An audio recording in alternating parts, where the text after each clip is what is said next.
From the outside, California's City of Angels is every big dreamer's paradise. Home to Hollywood, glamour, and celebrities, ambitious individuals looking to break into the entertainment industry often believe they can make it if they only reach Los Angeles. But LA has a dark underbelly that has seen some of history's darkest crimes, from Elizabeth Short's unsolved case to the horrific slayings of the Manson family and the work of Richard Ramirez, who famously stayed in LA's Cecil Hotel while carrying out his crimes. In today's episode, we aim to shed light on some of the city's lesser-known mysteries as we explore 4 harrowing missing person cases in LA that are still unsolved.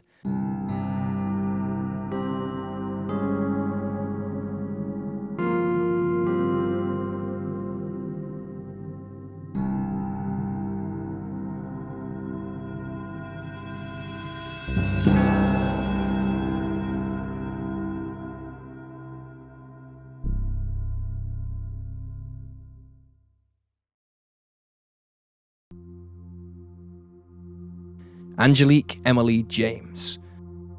According to family members, 4-year-old Angelique Emily James was last seen at her family's LA home on February 15, 1997. Little is known about the exact time and circumstances of her disappearance, but when it was noted, investigators went on to question her mother, Shirley Ann James, who was unable to provide evidence as to her daughter's whereabouts and failed to comply with authorities. In November, 9 months after the disappearance, Shirley was taken into custody after it was demanded that she show Angelique, but failed to do so. Unfortunately, the situation looked bleak. Angelique's 3 sisters had already been taken into care by the CPS after abuse allegations surfaced. Shirley has 4 other children outside of the forementioned, one of whom, a 9-month-old daughter, died in 1992. Allegedly of sudden infant death syndrome. Shortly after her arrest, Shirley was charged with Angelique's presumed murder, plus 3 counts of child abuse and 2 counts of corporal injury to a child. The death of her 9-month-old daughter was looked into by homicide detectives, but no charges were filed. Investigators believe Angelique died between December 15, 1996 and March 1, 1997. In late 1997, authorities searched the garden of the family's home, hoping to find the remains of Angelique, and while a cadaver dog initially found a scent in the area, no evidence was discovered. Shirley pled not guilty to all charges laid against her in January of 1998, but later pleaded no contest to involuntary manslaughter in Angelique's case. Under this plea agreement, she was given a maximum sentence of 5 years. Angelique remains missing. Her body has never been found. She was 4 when she vanished from her family's LA home, and though the date of her disappearance is listed as February 15, 1997, she may have gone missing as early as December 15, 1996. Angelique is described as a black female with black hair and brown eyes.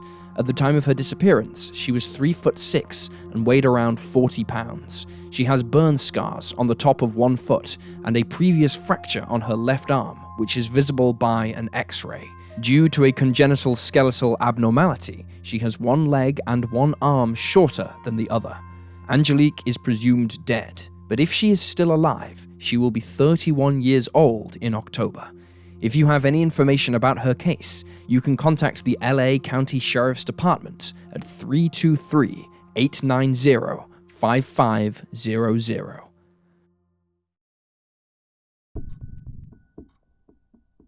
Elias Jr. Monroy.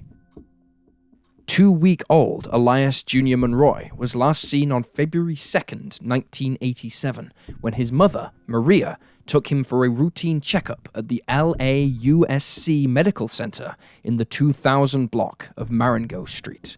While sitting in the waiting room with Elias, Maria was approached by a young woman who struck up a conversation. She appeared warm and friendly, and Maria suspected nothing was awry. She was simply another mother, or mother-to-be, waiting to be seen. As they continued talking, Elias began to cry. The chatty woman offered to hold the baby so that Maria could go and find some baby formula for him.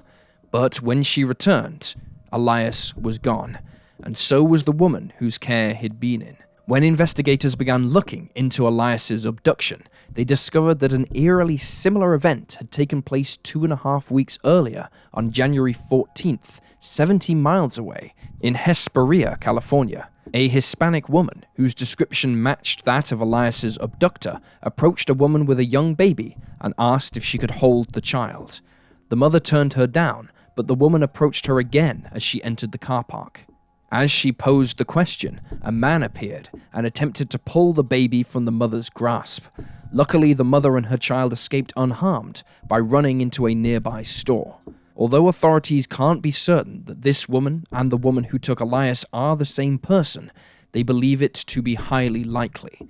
The woman is described as Hispanic and between her late 20s and early 30s, with a medium dark complexion and black hair, frosted a lighter color. She wore a yellow blouse and appeared to be neat and well-groomed. She is between 5 foot and 5'2" and weighed between 135 to 140 pounds. Investigators believe that Elias was taken by a woman who was desperate to have a child but unable to do so herself. It is possible he has been raised in another family with no idea as to his true identity. Elias was just 2 weeks old when he vanished from the LA USC Medical Center in the 2000 block of Marengo Street in the company of a woman who was not his mother on February 2nd, 1987. Elias is a Hispanic male with brown hair and brown eyes. When he vanished, he was just 1'9", weighed 8 pounds, and was dressed almost entirely in white: a white long-sleeved shirt, a white knit sweater, white knit pants, white socks, and a belt. He had been wrapped in a cream-colored blanket. If Elias is still alive, he will be 36 years old. This year, the National Center for Missing and Exploited Children created an age-progressed image of Elias at this age.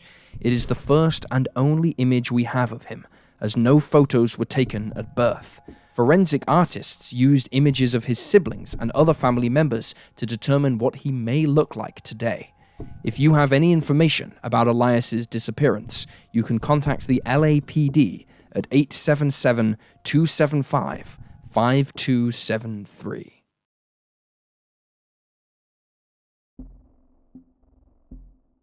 Crystal Ann Tymich. 6-year-old Crystal Ann Tymich was last seen on June 30th, 1994, between 2 and 5 p.m. According to her brother, Jeffrey, the siblings had been throwing peaches over the roof of a house, competing to see who could throw the farthest. They then ran back to their father's home in the 6000 block of Brynhurst Avenue after hearing their grandmother call for them. But when the 3 boys looked back, they saw Crystal wasn't with them.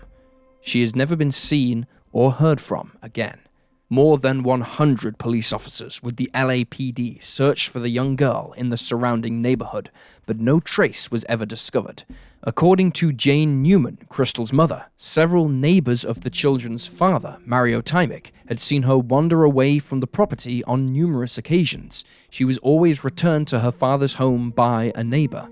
Jane also stated that her daughter had talked about running away. Few developments came in Crystal's case in the subsequent years. In late 1995, there were reports that the 6-year-old was seen near the Corvallis County Public Library, and in early 1996, detectives in Corvallis, Oregon, asked for information from the public, but the lead appears to have gone nowhere. The following year, the owner of Wigginton's Plumbing Services put the pictures of several missing children on their trucks in the hopes of raising awareness of the cases and bringing answers, though none ever appeared in Crystal's case. In 2005, a home across the road from Crystal's was searched by over 100 members of law enforcement. They found bones in the property's crawl space, but these were soon discovered to belong to animals. According to one of Crystal's brothers, Jeffrey, a woman reverend had resided in the home in 1994 and often invited local children inside, where she would conduct religious services. She didn't live in this property in 2005, and it's unclear what prompted investigators to search the building. Sadly, there have been no updates in Crystal's case since 2005. Her brothers, who were aged 12, 10, and 8 respectively at the time of her disappearance, are still searching for answers. her father still resides in the same house on Brynhurst Avenue. Crystal Ann Tymich was just 6 when she vanished from the 6000 block of Brynhurst Avenue on June 30th, 1994. She is described as a white female with dark blonde hair and hazel eyes. At the time of her disappearance, she was 4 feet tall and weighed around 60 pounds. She was last seen wearing a pink t-shirt, floral print shorts, and trainers featuring an image of a mermaid. If you have any information about Crystal's disappearance, you can contact the LAPD at 213-485-4175. Cecilia Elizabeth Newball and Rene Perez Jr. 32-year-old Cecilia Elizabeth Newball was last seen on September 20th, 1994 by her husband, Alfredo Newball. The couple had dated for 2 years before getting married, and shortly after tying the knot, Cecilia became pregnant. Alfredo last saw his wife in their apartment on September 20th, writing thank you notes for the gifts she had received during her baby shower. At this time, there were just 2 weeks to go before the birth of the new baby. Alfredo left for his afternoon shift as a nurse's aide and called Cecilia about 2.5 hours later.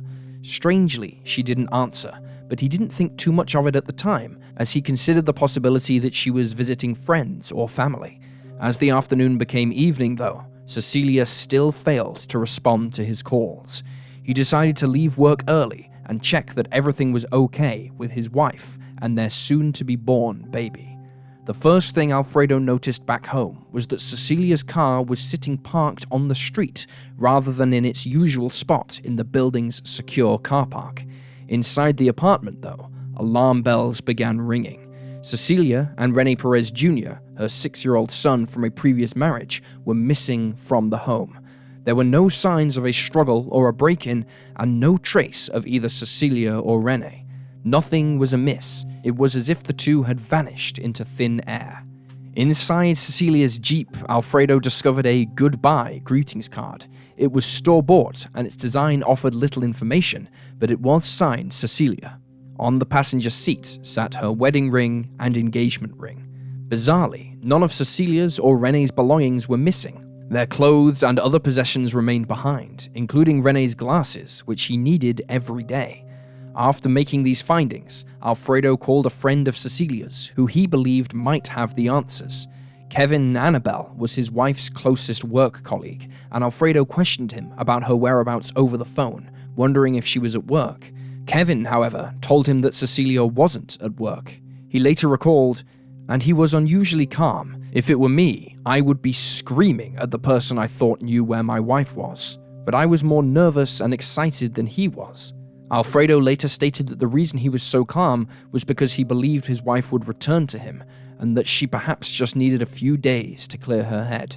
The day after the disappearance, worried relatives of Cecilia's contacted the LAPD, who in turn reached out to Alfredo, who had not filed a missing persons report. Detective Alex Valadez spoke with Alfredo over the phone and noted that he didn't appear that concerned. 2 days later, Alfredo received a letter postmarked from Van Nuys, California. Inside the envelope was another goodbye greetings card. It was identical to the one found in Cecilia's Jeep. There was a typewritten letter inside the car, signed with Cecilia's name, claiming that she had run off with a doctor named Arturo, and that she and Rene were moving to Honduras with him. The letter alleged that the unborn baby was possibly the doctor's child.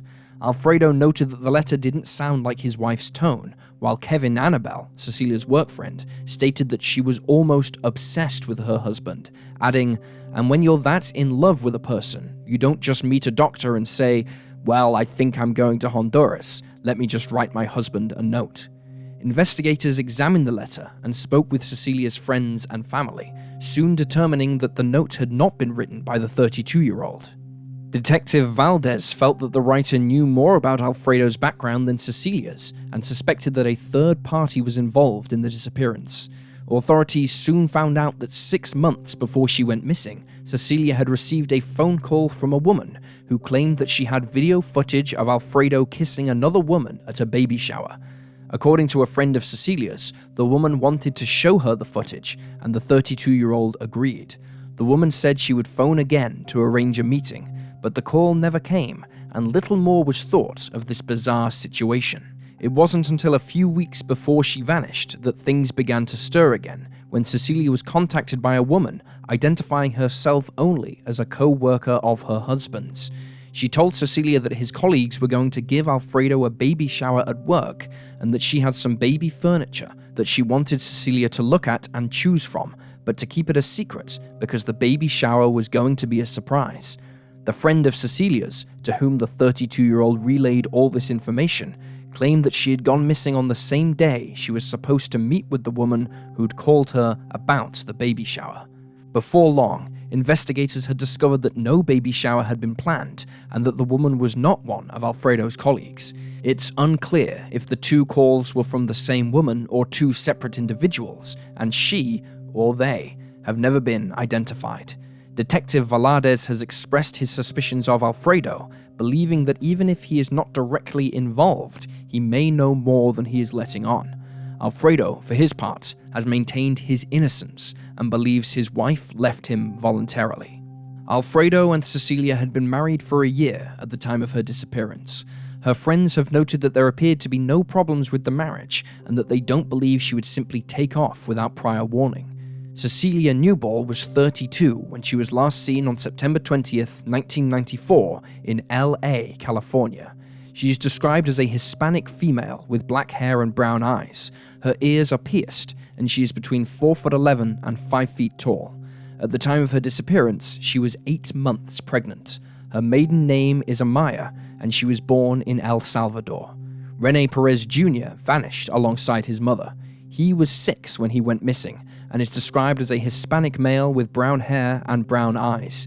He was 3'6" and weighed 70 pounds when he was last seen. His top teeth were missing at the time, and he wears glasses, but they were left behind when he disappeared. If he is still alive, he will be 35 years old. If Cecilia is still alive, she will be 61. If you have any information about the disappearance of Cecilia Newball and her son, Rene Perez Jr., you can contact the LAPD Missing Persons Unit at 213-996-1800. And there you have the facts. Please leave a comment down below with your own thoughts and speculations, and remember to like this video and subscribe to support the channel. Thank you for watching.